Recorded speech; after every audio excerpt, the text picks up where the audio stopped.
Hi guys, Unboxing USA 1234 here.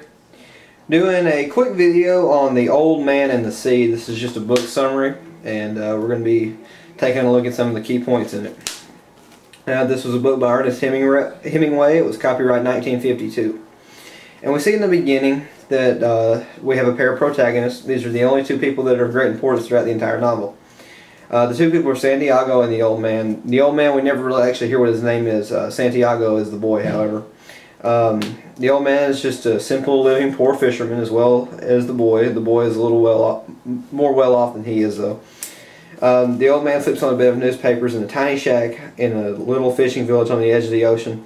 It makes it sound like they're actually on the Atlantic Ocean, but we can't be sure. The boy is referred to, the boy, you know, Santiago, he's mainly just referred to as the boy in the entire book. And he used to help the old man go out and fish from the time he was 5 years old, but the old man ran into some hard times. He wasn't catching any fish, and so the boy had to switch to another ship. They recollect on their first fishing trip that the boy was almost killed due to a large fish being caught, and it nearly broke the skiff they were in, which is just a small boat.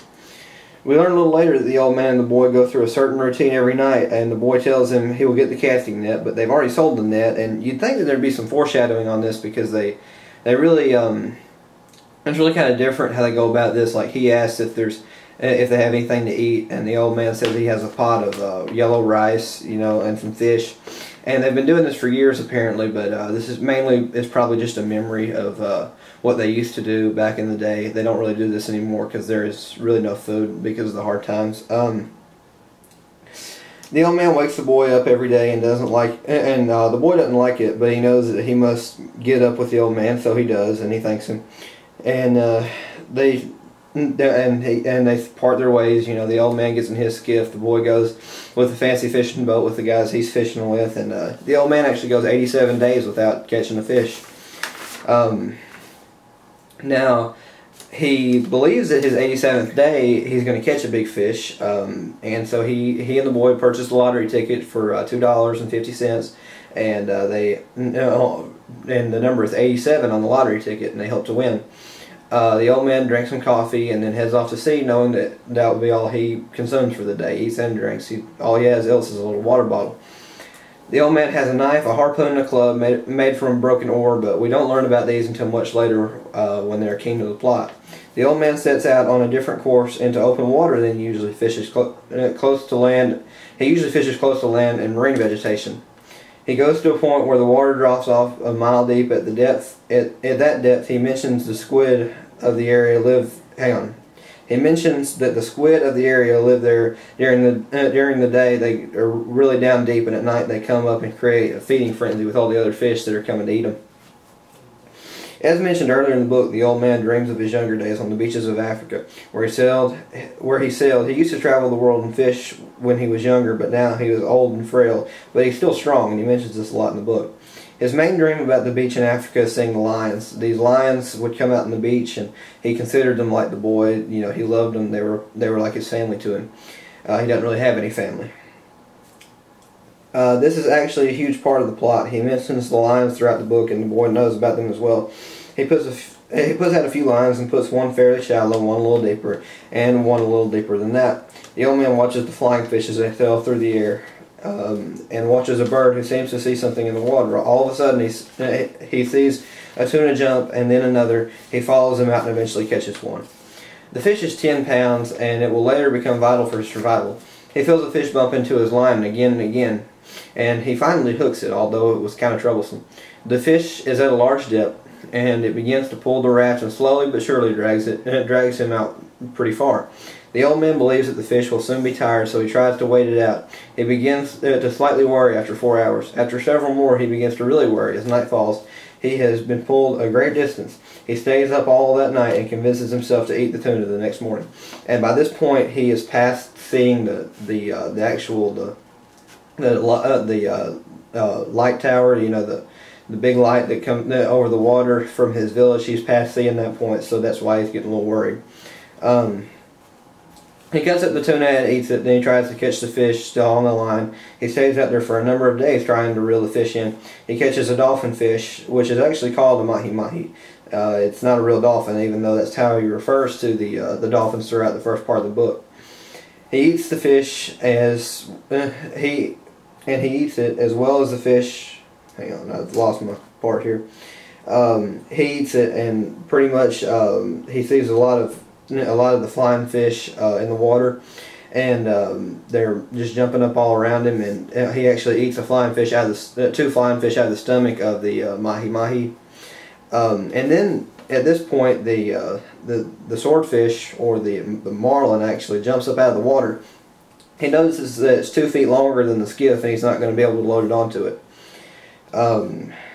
So he stays out there for a number of days, and eventually the fish begins to panic, jumping through the air frantically, filling its air sacs and not being able to dive deep, which is good so it cannot sink after he kills it.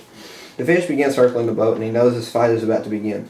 He, however, has been referring to the fish as his brother, and has been thinking about how they are and the much same looking up at the stars. And he talks about how it is much easier to catch the fish than to catch a star or the moon. He is getting very weary, and he has not slept one night on this fishing trip. And I think that's why he may be talking about all that stuff, talking about how the fish is his brother. He's going a little crazy in the boat. He talks to himself when he is alone because it makes him feel better. He believes, after the boy's parents made him go to another ship. Throughout the whole book, he talks about how he loves baseball and is planning for the boy to tell him how the Yankees of New York have done. His favorite player is DiMaggio, and he thinks all of the time about if what he were doing would be commended by the great DiMaggio. He loves to read of baseball and tells the boy all about it. He talks about how DiMaggio's father was a fisherman and how he respected him for that, wondering if he grew up poor like he did. The boy tries to tell him that DiMaggio didn't grow up poor, but the old man won't listen. The old man is recollecting times of his youth out on the water, and he knows he is now old and he is afraid he will not get in the fish. He is very displeased with the cramping of his hand. He is embarrassed by it and believes it is a sign of weakness. His hand started cramping on about the 4th day during his sleep that night, which was the only night he actually slept. He talks to his hand like an animate object, telling it how displeased he is with it. He catches a dolphin fish, which we've already talked about, and I kind of jumped the gun on that one, but he caught it at this point, and then he ate it. But he ate part of it, and then the fish pulled him over, and he fell into it, and he hit his nose when he fell, and when he hit his nose, a little bit of fish got on his face, and he smelled it and got nauseous, and so he couldn't eat the fish anymore.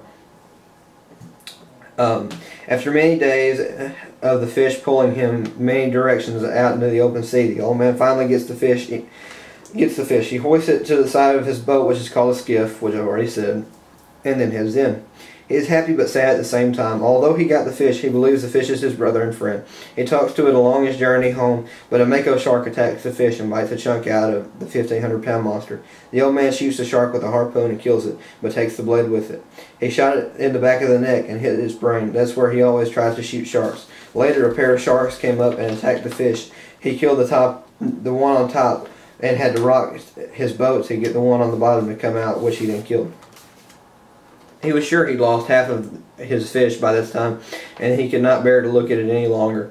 He still talked to it, but referred to it as half fish rather than fish. He apologized to it often. Then came another shark on the last two. He had fashioned a knife to a piece of wood. This he fended off this shark with, but the knife snapped.